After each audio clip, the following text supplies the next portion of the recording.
Good morning class. पिछले दिनों हमने वर्ण विच्छेद के अंतर्गत वर्ण विच्छेद के कुछ नियमों को देखा था। जैसे एक व्यंजन के साथ हमेशा एक स्वर जुड़ा होता है, क प्लस अ इक्वल टू क। साथ ही हमने देखा था संयुक्त व्यंजन कि हिंदी में 4 संयुक्त व्यंजन है और चारों में व्यंजन के साथ व्यंजन ही जुड़ा हुआ है। आज हम कुछ और नियमों को देखेंगे।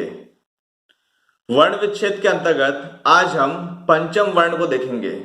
पंचम वर्ण अर्थात पांचवा वर्ण। हिंदी के स्वर व्यंजनों में 5 वर्ग है, क, च, ट, प और त। क, ख, ग, घ, अंग। क, ख, ग, घ पांचवा वर्ण अंग। च, छ, ज, झ पांचवा वर्ण इय।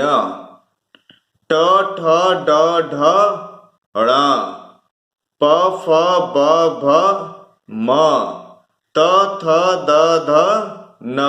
इस तरह से क वर्ग का पांचवा वर्ण अंग, च वर्ग का पांचवा वर्ण इय, ट वर्ग का पांचवा वर्ण ण, प वर्ग का पांचवा वर्ण म और त वर्ग का पांचवा वर्ण ण हो गया। आइए इसका उदाहरण देखते हैं कि इसका प्रयोग कैसे करते हैं हम। मान लीजिए आपको शब्द दिया गया है कंगन, जिसका आपको वर्ण विच्छेद है। तो नियम क्या है? जिस वर्ण के ऊपर बिंदी लगी होती है, जिस वर्ण के ऊपर ये बिंदी लगी होती है, उस वर्ण के बाद वाला वर्ण का पांचवा वर्ण ही इसका पूर्ण रूप होता है। अतः इन पांचों पंचम वर्णों का प्रयोग इस बिंदी अर्थात अनुस्वार के रूप में होती है। इसे क्या कहेंगे? हम इसे कहेंगे अनुस्वार।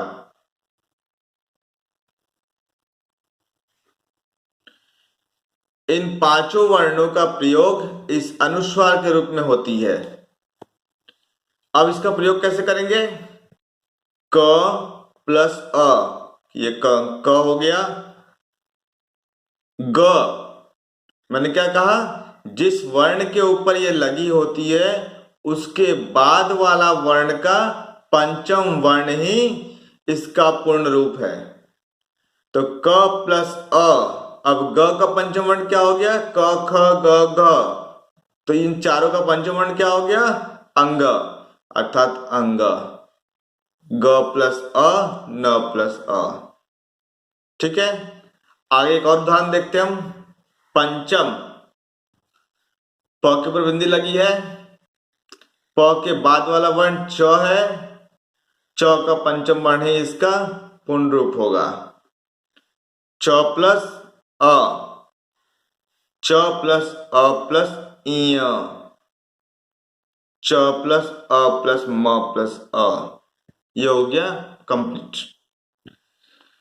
अगर मान लीजिए किसी शब्द में, जैसे मान लीजिए संसार, अगर मान लीजिए किसी शब्द में इन पांचों वर्गों में से अलग कोई वर्ण आए, जैसे स के ऊपर बिंदी तो लगी है परंतु स के बाद वाला वर्ण भी स है, जो इन पांचों वर्गों से अलग है, जो इन पांचों वर्गों से अलग है, तब क्या होगा?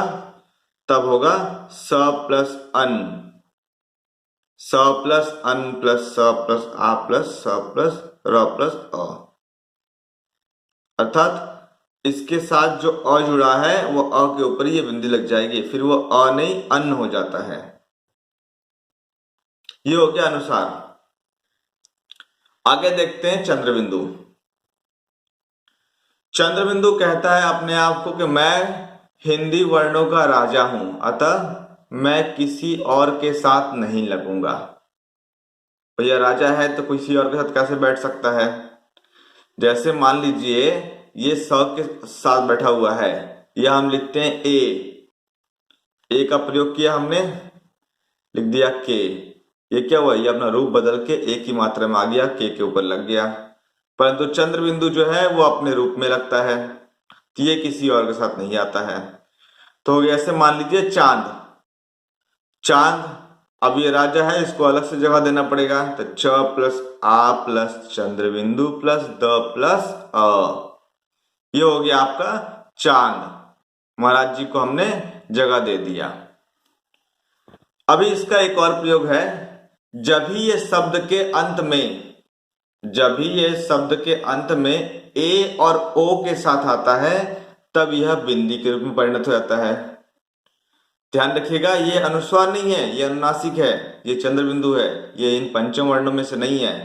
जब भी किसी शब्द के अंत में ए और ओ के साथ आए तो ये चंद्र बिंदु हो गया। जैसे मान लीजिए कमरो, क प्लस अ प्लस म प्लस अ प्लस र प्लस ओ के बाद ये बिंदी का पूर्ण रूप हो गया चंद्र बिंदु।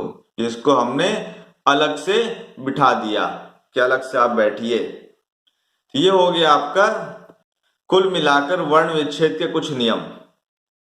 अगर अभी भी किसी को कोई दिक्कत हो तो कृपया मुझे फोन या मैसेज कर सकते हैं। धन्यवाद।